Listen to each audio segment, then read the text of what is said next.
Welcome to Feasting on Agriculture. I'm Kristen Oaks-White, and today we're in St. Francisville, Louisiana at 312 Beef, where they exclusively raise grass-fed cattle and beef. Feasting on Agriculture is brought to you by the Louisiana Crawfish Promotion and Research Board, Louisiana Crawfish, ask before you eat, and by the Louisiana Beef Industry Council, beef, it's what's for dinner, and by the Louisiana Rice Promotion Board, think rice.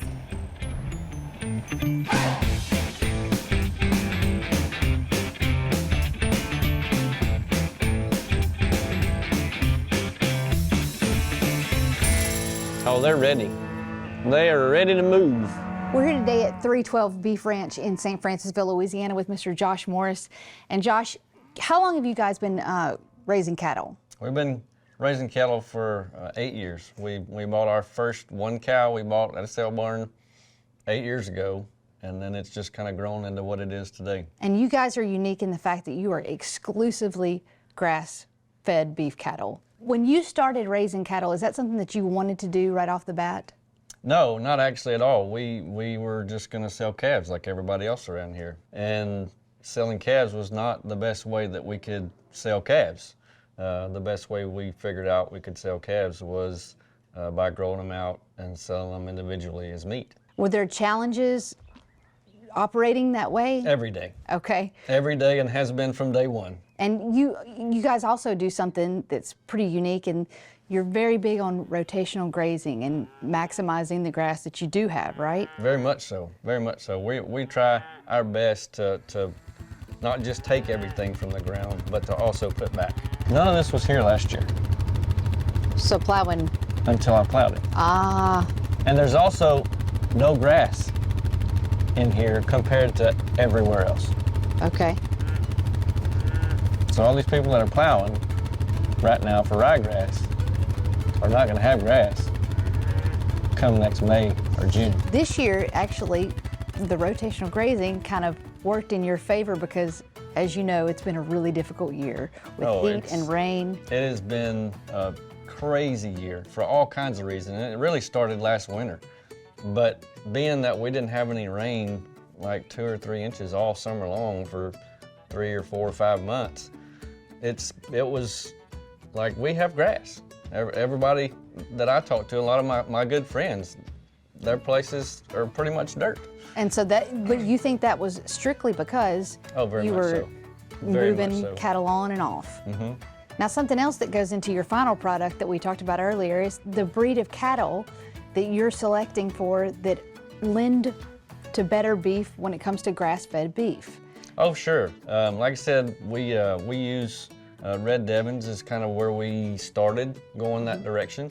And they're supposed to be the gourmet grass-fed beef, and they are super. They're easy fleshing. Mm-hmm. They're super grass efficient for sure, which is obviously what we need. And it's super good. They're kind of a moderate frame, mm-hmm. so they're not huge. They're going to be around 1,000 pounds, give or take. And so that means usually that we can run a few more of them than most people do a bigger cow, a 13 or 1,500 pound cow. So here's a Devon right here, the little horn deal, 154. Yeah. Here's another Devon. They're a little hairier. They're a little smaller than these big Angus cows. And so here's the British whites. The British white. It's like a short horn and a... Or some people call it a white park. In agriculture, you know, we are often facing an uphill battle in terms of the distance between the person who produces the crop and the consumer, and we're getting so far away from the farm generationally. If you're standing next to a consumer, which you do often do because y'all sell directly to consumer, what is the one thing that you want them to know about the product that you're putting in their hand, about how you took care of it, or what do you want them to know about your beef? That this was all done locally. We're trying to get the people that that we're selling to understand that they can have a relationship with a farmer that does provide and take care of and really puts effort into making the best beef that we can. There are local people that are trying to produce the same quality beef, and it's usually better beef than what they're buying in the store. And so that's what we want them to know is there's local people doing this if they'll just look for them.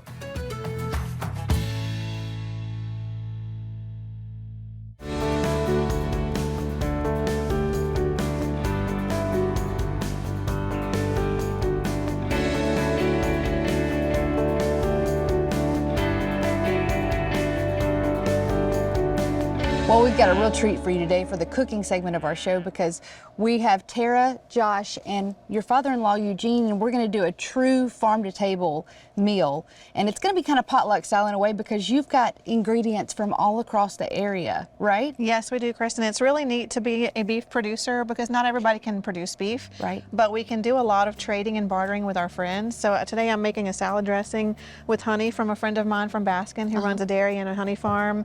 I've got steaks from our farm, and we have lettuce from Maranatha Greens, and we also have feta cheese for our salad from Ewing Farms Goat Dairy, which is a small goat dairy that supplies a lot of restaurants and places around Baton Rouge and Lafayette. Put me to work. Let's get started. Okay, today we're cooking New York strips, and these are pre-marinated. Tenderness does not always equal marbling. Today we have some that are not very marbled from a different cow, but we don't always know they're going to be tender. So I always recommend our customers to take these steaks and actually use this tool called a jackard. So are you going to let me do this part? I'm going to let you do this part. So this is a jackard, just a really cheap one off of Amazon. You're going to take, and it has little needles, and it's going to stab the steak all over. You said you needed to get some aggression I need to get some parenting aggression out. Okay, since we're going go through for it. And I'm going to do the alternative. If you don't have a jackard, you can use forks. Now tell me if I'm doing too much. No, you can't All do too over? much. You want to put Okay. needle holes all over. And this is just to ensure you can do this on even a grocery store steak, any kind of steak that you're not certain if it's going to be tender, you can do this. And you So just when you poke get holes all tenderized over. meat, this essentially has just already been done. Well, a tenderizer at the butcher shop is going to actually pulverize it. It runs it through a kind of a flattener, and your tenderized round steaks and stuff is a little bit different. This is simply tenderizing the grilling steaks. That's Okay. what we're doing here. Well, now it's time for the rubber to meet the road. We're going to put the beef on the grill. And so you're the grill master. I'm the grill master at my house. Grass-fed beef. What's different about the cooking of it, the actual grilling of the meat? So I try to get mine to about 350 degrees. These are about 3/4 of an inch, so we're gonna be around the 5-minute per side area. And what I like to do is throw them on there and let them sear, and then just kind of move them around a little bit. I did put a little dab of butter on our griddle before we got started. Right. Just kind of coated it with some butter. We're shooting for about a medium to a medium rare. We're gonna go ahead and flip all these over. So seasoning, really, it really depends on what you like, but in a grass-fed situation, there's already a lot more flavor in the beef. We're about done, so let's get Okay. these off. Now the crucial part, and that's putting the butter, right? So the butter, but first, we're gonna take a little dab of kosher salt, Okay. and we're gonna sprinkle it on each one, just a little bit. It don't take much, right? So we'll take and just throw some on each one. Just kind of spread her out a little bit. We let these rest about 5 to 10 minutes. And that's crucial. That is crucial as well. Now, just for good measure, because they have so much good products out here for us, we're going to do brisket burgers. Right. Just to add to the meal. We're going to get a full selection of all the beef. So I'll grab this for you. And I'll throw some corn that she also got from a local producer. I'll put it here. Now, is there anything special about cooking brisket burgers that's different? Well, it's like the grass-fed beef takes a little longer, and you want to do it a little slower. I like to put a little indentation in the patties. It makes them cook more evenly. You don't end up with a raw burger on the middle. And then after we get them done on one side, we'll flip them over, and I'll put a little butter on them to keep them moist. Okay. So today, right now, you're the grill master, but you do a lot more on this ranch than just grilling. So tell me, on a day-to-day basis, what do you do? I'm mostly a grass manager. I manage the grass and the cows. And a lot of and people make don't, sure that they have plenty of grass to eat. and that's just as crucial as managing the cattle, right? Well, Josh and Tara They're more of the cattle people. I'm the grass person. How much do you love managing cattle? It's my second dream being fulfilled.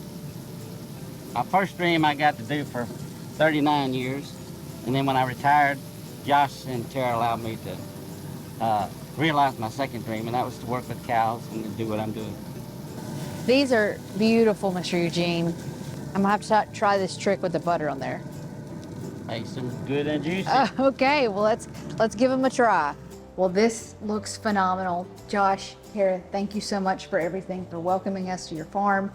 Everything is excellent looking. I can't wait to dig in. If you want to learn more about 312 Ranch or any of the ingredients that we have, the greens, the goat cheese, we'll put all of that information on our website at twilatv.org. But for now, it's time to dig in. So let's taste and see if you made a grass-fed believer out of me. Y'all, it is wonderful. Join us next time on Feasting on Agriculture.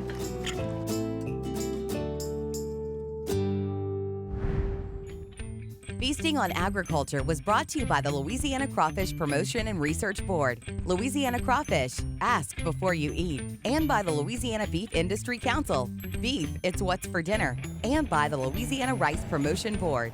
Think rice. Yeah, I'm a little bummed I missed out on that one. Those steaks looked amazing. Now, Kristen shared more from her day at 312 Beef in a blog post, as well as some recipes that we will share on our website at twilatv.org.